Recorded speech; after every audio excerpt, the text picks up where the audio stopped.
Hello, my name is Ty Norman, and this is my summative assignment. Um, I will be doing the 5 to 8 minute video covering one of the things that in 1984 will connect to present day. But instead of just talking about one, I kind of want to gloss over all of them, go into deep details about a couple. But Okay, so the first thing that I think is very important when we look at George Orwell's 1984 is that he is not one of those uh, J.K. Rowling,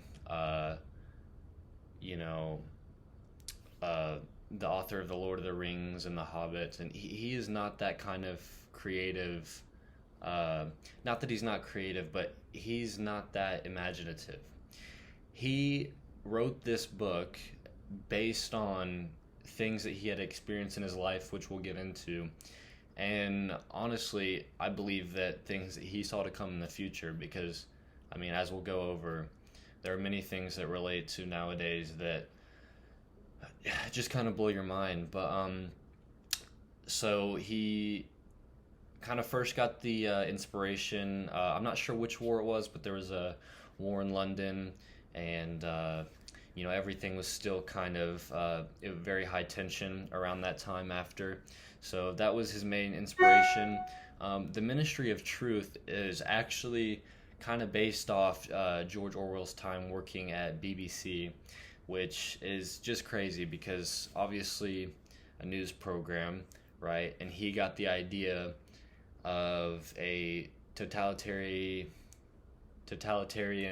society that burns books, or not burns books, but rewrites history. The whole thing of the Ministry of Truth is basically, does this document contain information that we don't want the public to see? And basically just this filter of truth, basically, which is, I mean, it's just not good. No one wants that. Okay. This was furthered when George fought in the Spanish War, and he would see the news reports, at the end of the day, and he said that the news reports that were being reported to the civilians did not align or match anything that he was viewing or experiencing himself in the war. This is not the first example of totalitarianism. Okay, this book was widely inspired by Hitler's Nazi Germany and Stalin's Russia. So that's why people say this whole book, is a satire of the government and totalitarianism. Okay, the thought police is a lot like social media.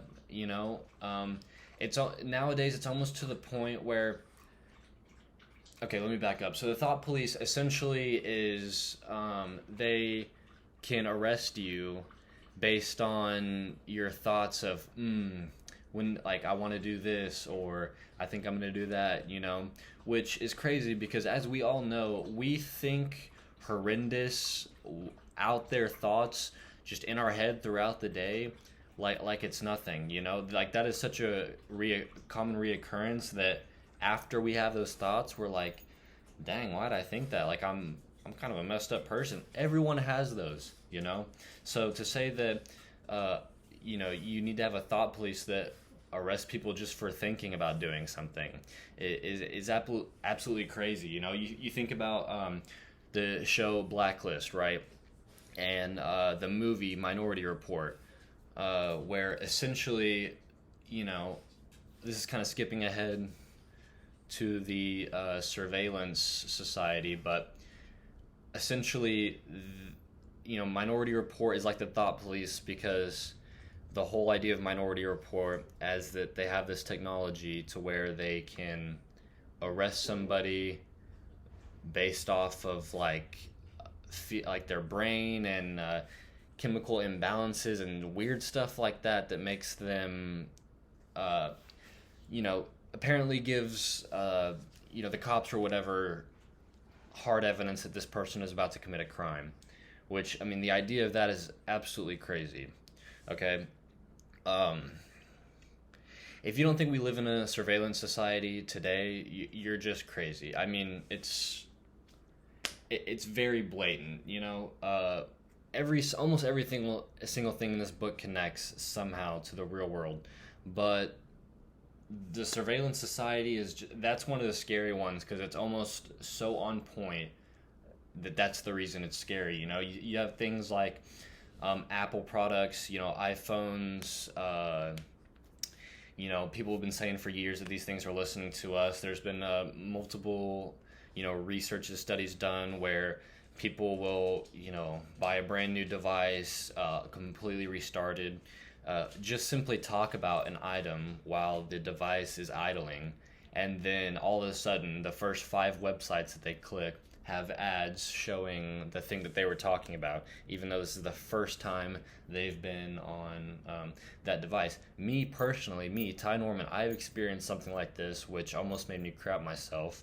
One night I was watching a show with my parents, and this actor that we started talking about came up, and my parents had a question about him. So on the Safari app on my phone, I looked up a question about the guy. Okay, now the next day I was on YouTube, a completely different application on the phone, in which a recommended video of like a day in the life of that actor had popped up in my recommended. Now I don't watch anything along the day in the life, that's not me. I also personally couldn't care less about this actor.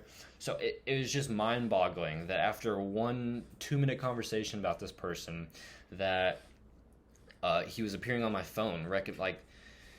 I just think it's crazy, Newspeak is essentially the same thing as brainwashing with social media. If you look at today, with political correctness, everyone wants them to think how they think, everyone talks about personal feelings and everything, except hypocritically, in my opinion, they want everyone to feel and think the same way as them. Sound a little familiar? I don't know. Maybe it does to me. If there's no words for freedom, how can you describe it? Okay? You think of Newspeak. If you only have, 6 words to describe things, that is essentially what political correctness is. When you change actual Webster definitions based on your political stance, and, when you try to create a world that doesn't hurt people's feelings, what you get is weak, fragile creatures, okay, that don't have a grasp on reality, okay? That's not how the world works. Our whole lives we're told by wise people that the world does not give a crap about you and it couldn't be closer to the truth. Okay, you are not even a speck on this globe, and yet you think that your feelings and opinions matter to people, and they just don't. Okay, you think about Big Brother and politics. I don't know about you, but there are things that are completely legal that I refrain or get nervous about doing. I'm not going to be specific because of a couple political people or a political party in general that makes me fear for my life, that if I say or do the wrong thing that is completely legal, that my life could be thrown away. And that is not a thought that you want. I'm sorry I'm going over time. I'm talking very slow, but I'm kind of passionate about this. This is a book that I actually really cared about, and I think it's great that we're talking about this. Okay. Government exerting their power by distorting the truth. Okay. You can't trust a government that has their credibility relies on the discredibility of others. Okay. I'll let you break that down for yourself. Aunt Jemima, uh,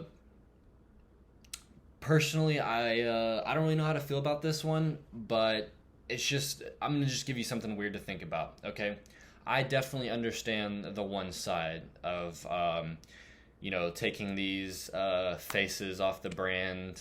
I don't even know the reasoning. I'm not gonna try to assume like I do because I don't. But what I see is now when you go into a grocery store. Okay, notice how they didn't take the captain off of Captain Crunch. Okay, notice how they didn't take that one pirate looking guy off of the oatmeal brand. I hope you know what I'm talking about. I just had another one. Okay, point is, they have not been taking these white people off of stuff, okay? Now, does this offend me? No, not at all. But what I want you to think about is 3 years down the line, when you take away all of this culture out of brands and everything, what do you have? You have nothing but white faces, white brands, things made for white people by white people in grocery stores. That's what you get. That's what you get when you take the culture out of everything. Okay? When you walk into a grocery store now, you will only see white people on covers of stuff. And that's just how it is because of the choices they decided to make. Now, that whether that makes someone feel better about themselves for some reason, to only see white people on food products, good for them. I don't see the correlation. It doesn't make a ton of sense to me, but I mean, if you're happy, right? Basically, everything I've been covering the last few minutes, cancel culture in general, it's so blatantly out there that it actually makes me want to chuckle, like, knowing that I have to talk about it because people can't see it. Okay? Tell me how cancel culture is different from a totalitarian society getting rid of the things that A, make them look bad, B, test their credibility, or 3, hurt their feelings. Okay, that's just not how the world works. And when you have not necessarily a political party, but even just a person, but I don't want to say person because it's clearly on a more massive scale than that. When you have them sort of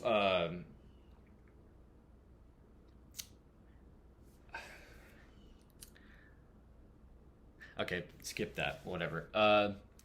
Same thing, banning books in certain movies because the only example I can think of is a movie that I don't know if it got banned or if it something because there was blackface in it or whatever, which obviously terrible thing. Everyone will agree on that. If you do that nowadays, everyone will know you're stupid and it's racist, and we know that. But still, what you don't do is start taking away parts of our history that make us what we are today. Okay? If you get rid of all of these things that show us being racist and stuff in the past, how is that different from brainwashing everyone into believing that our country has been perfect and will be perfect forever? Okay? Explain that to me. Okay? I definitely got a little too heated for this, and I'm sorry you're going to have to sit through this whole thing if you do. If you did, hi, thank you. Yeah. Maybe I was getting a little too heated. I'm very passionate about this. This is good stuff. Yeah, awesome summative assignment. Love you, Miss Doc.